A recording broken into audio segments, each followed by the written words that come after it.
Right then, I am back from my holiday and I am not enjoying it. Let's have a quick windy video of my Focus. Very windy, pressure washer in the background, terrible audio. Right, no rust on the back arch, not really much rust on this sill, apart from the front there, starting to go on that front end. Front arch is all good. It's actually quite a clean car now that I've had it all cleaned up. Alloy wheels need a refurb, obviously, because they would do, because it's an ST170. Engine sweet, seems to drive okay, needs a battery. Engine light on, flickering on and off, and car generally behaving a bit oddly because it needs a battery. Front sill, perhaps started to go on the front sill. Front arch, very good. Back arch, very good. Much better than I expected, actually, when I bought this car.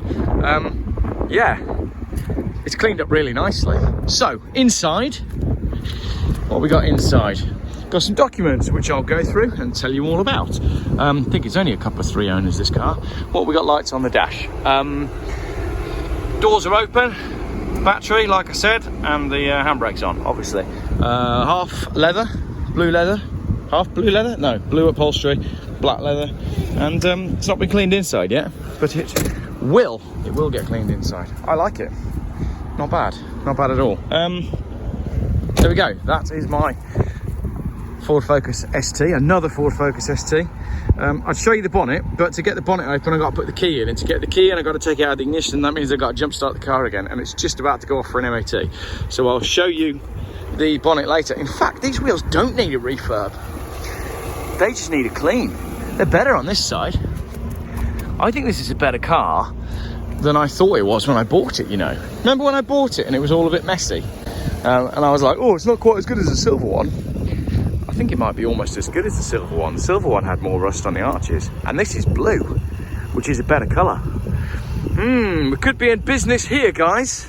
Right, let's take it for an MOT and see what happens. Moments later. Oh no, it's a no hat video from Geoff. I'm just gonna have to be confident, aren't I, and roll without the hat. Don't look at my head and I won't bring any attention to it whatsoever. Deal? Sorted. I have now driven the Focus from the yard to the parts place to buy a battery and then to JH for an MOT. I was expecting when I got to the parts place that the car wouldn't start because I was thinking the battery was going to be completely goosed. To my surprise, I'm not even sure it needs a new battery. I've got one anyway, just in case. Generally, if I was to review the way this car drives, it's lovely. It's absolutely on par with the silver one that I've just had. Brakes feel great, suspension feels great, there's no knocking, there's no nothing. So unless there's something that I can't see that it's going to fail an MOT on, like the lights being left on, maybe we could be in for an easy MOT here. I hope so. Car feels great, it really does. I have to admit, when I bought it and it was all dirty and it came out of the yard and whatnot, I was a little bit like, this is nowhere near as good as the silver one. Now I've had it cleaned and spent a bit more time with it, I think I'd prefer this one because it's Imperial Blue. You have to have a fast Ford from this era in Imperial Blue. I'm sorry, but you do. The silver's nice, the black is nice, the grey's all right, the blue is where it's at. So let's take this for an MOT and find out what it needs. Fingers crossed for a cheap one. More moments later. There's a chance it might even get done today, which is exciting. But whilst I'm here, look, let's go and have a sneaky look at this. Have you ever seen a Mark IV Golf this clean? It is Mark IV, isn't it? Yes, it is Mark IV. Look at that. How's that for a well cared for car? Look at the way the water's beading off the bonnet. Doesn't that look good in that colour? I've never really considered these Mark IV Golfs, but I've got to admit, that is looking fantastic. That's it. That's Geoff-tastic, that is. Look at that. Beautiful colour. It'd be called fern green or something like that, wouldn't it? 1.6 petrol, though. So it's going to sting on the tax, if I'm not mistaken. But lovely, lovely little car. Right, let's go and have a cup of tea. It is raining. And the rain in Spain falls always down the drain. Except it doesn't rain that much in Spain, to be honest. Should have stayed there. Anyway, that's enough of that. Let's go and be upbeat again. The Focus is going to have an MOT and it's going to pass with flying colours. Fingers crossed. 12 seconds later. And then Mrs. Geoff was meant to pick me up at the garage. And she just texted me saying, shall I leave? So there's a bit of a breakdown in communication there. I'm absolutely not dressed for England. I'm wearing my flip-flops and my shorts, and it's pissing it down. So let's go look at, where are we now? Malvern Motor Company. Should we go see if we can sniff out some Geoff cars at Malvern Motor Company whilst we wait for a lift? Let's do that. The royal way, you know, you, me and the driver. The royal we. Right, what we got? We've got a little Dacia Sandero stepway.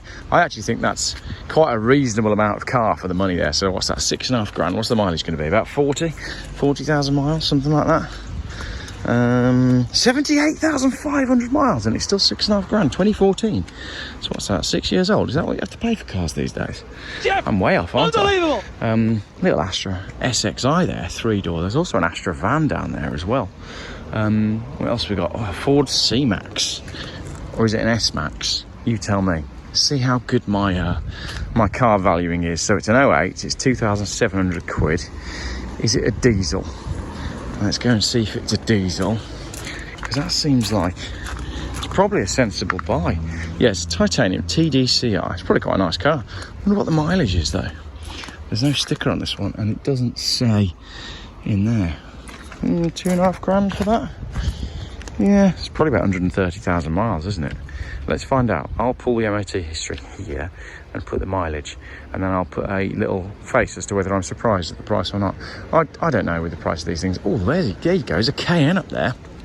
It's an 11 though. It's a bit new, that. But that looks comfortable, doesn't it? I mean, to be honest, all of these cars look comfortable as I'm walking around in my flip-flops in the rain. But that looks like a comfy car. What we got? 18 grand. 72,000 miles, 3-litre diesel. What? That seems like a whole lot of car for the money, don't you think? £330 road tax, climate control, all the rest of it. I reckon that looks like a great buy. I mean, considering, you know, what you pay for newer cars, if you're happy to take the risk on something second-hand, that looks like a great buy. I mean, for example, there's an Astra down there for 12 grand. Yes, it's only got 16,000 miles on it, but it's 5 grand more. You can have a Porsche Cayenne diesel. Tell you what, if that came up behind me on the motorway, I would have no idea that it was only a 17 grand car. You stick a private number plate on that, and it looks all the money. Or you can have an old shaped Kia Sorento. Is it a Sorento? I don't know. Oh no, it's a Sportage for 15 grand. So you can have a 1.6 litre, that'll be a petrol, won't it? A 1.6 litre petrol Sportage Kia. They're driven by caravan towing people. They're always driven by caravan towing people. And they normally spec them higher up than that, to be fair. That looks like a lower spec Kia, but I don't know. Or the Cayenne. I quite like the idea of the Cayenne, actually. I wonder if they'll let me test drive it. Probably not today. There's another Sandero down there. It sounds a bit like James May, but I quite like a Dacia Sandero. I just like the whole Dacia thing. I like cheap cars. And they just seem to work. Peugeot 3008 does nothing for me at all. What we got over there? Anything interesting over there? Oh, Mercedes A-Class. My idea of, if there's a hell, right, if there's a God and a devil and he puts you in hell, my idea of hell is being forced to work 9 to 5 to pay for the finance on a Mercedes-Benz A-Class, and not even like an AMG model either, like a low spec one. That's my idea of hell. 3 Series over there. That's a 7.5 grand. It's a convertible as well. Is that convertible? I think it is a convertible. Yeah, that'd be a sensible car. I thought we were 2-litre diesel, wasn't it? Let's play guess the engine. It is a 2-litre manual diesel, 53 mpg combined. That makes a lot of sense, but it's black, isn't it? Black with black leather. It's a bit boring, but probably very sensible. Malvern Motor Company, by the way, are probably a very reputable business. I'd imagine that they sell lots of good cars. I don't know a great deal about them, but I appreciate that they're letting me film. I say letting me film, they just haven't come out and told me to go anywhere yet. I quite like the Mini Paceman. Is it okay to say that? That's a nice colour. It's totally pointless. That's what I quite like about it. Like, look, it's got a strafed roof line and only 2 doors, a completely impractical boot, and no headroom. totally pointless car, but I quite like that it's totally pointless. I mean, fair play to them. Mini basically know that they could make, they could pretty much make anything with that badge on the front, and it would sell. That's where they've got to.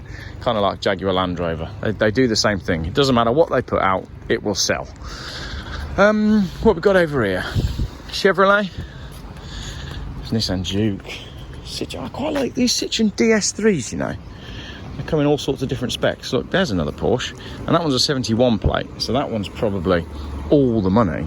That's the small one, isn't it? That's the Macan, which is Porsche's best-selling car at the moment, I think.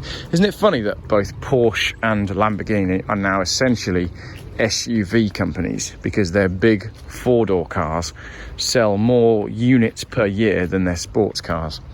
What a tragic state of affairs, he says, admiring a Cayenne. Bit of a slow walk around this, and I'm just getting wetter and wetter whilst waiting for my wife to arrive. Mondeo, Mark 3.5, or is that a Mark 4? I'm not completely sure, but I do rather like that. That's not bad. There's a man coming over now. I'm going to go say hello to him. Stay out of Malibu, Lebowski! Ow. Stay out of Malibu, deadbeat! I don't know if he was coming over to see what I was up to or check I wasn't catching hypothermia, but he said I can sit in the office if I don't want to, but I don't want to. I'm quite happy out here. 13 grand, automatic turbo diesel, Passat. They just don't do anything for me. It's just a bit boring. What's that? Is that an A6 or an A8? I think that's an 8, isn't it? 17 grand, automatic. That'll be a big 4 litre diesel, won't it? 3 litre automatic diesel, 61,000 miles, 40. Well, it looks comfortable, but it's just a bit boring for me. It is an 8. The fact that I don't actually know what it is sort of says it all. Right, I'm soaking wet now, and I think we've done all of the interesting cars here. So let's call it a day. Cheers for watching my video. Geoff, unbelievable. Crack-a-lacking.